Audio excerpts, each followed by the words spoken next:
In memory, I first met Ruben Ayala was about 31 years ago.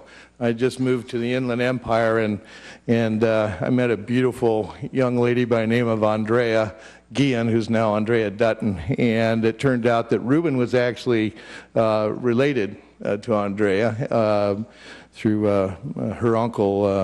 Her uncle's wife was actually Ruben's wife's sister. And so Ruben was one of those bigger than life kind of guys. I remember I was at a Rotary meeting one time, and he was really frustrated about the Democrats up here in Sacramento, and he said, you know, I'm almost mad enough to re-register as an independent, not a Republican, but as an independent maybe. But Ruben had some advice for me when I was first thinking about running for local city council and things of that nature. He told me, he says, you know, you're never going to make 100% of everybody happy, but if you can make about 70% to 80% happy, you're doing one heck of a job. But he said, never forget your district. And that was some of his parting comments to me.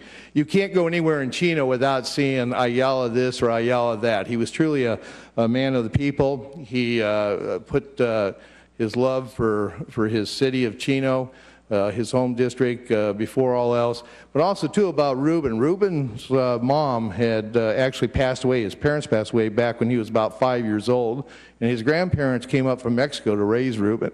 They didn't speak any English. And so Ruben, when he went into a school, the teachers didn't speak any, and they didn't speak Spanish, and of course Ruben didn't speak, English. And so he had to overcome a lot of things in order to achieve what he did.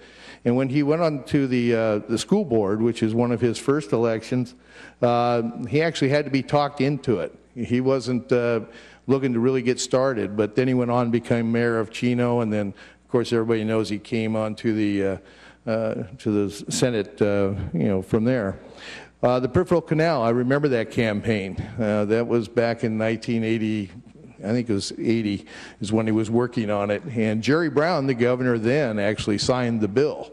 And that enabled that canal to be looked at. He was truly a visionary. He understood the importance of making sure that our natural resources are properly managed and done in such a way that it could benefit everybody, especially his town of Chino.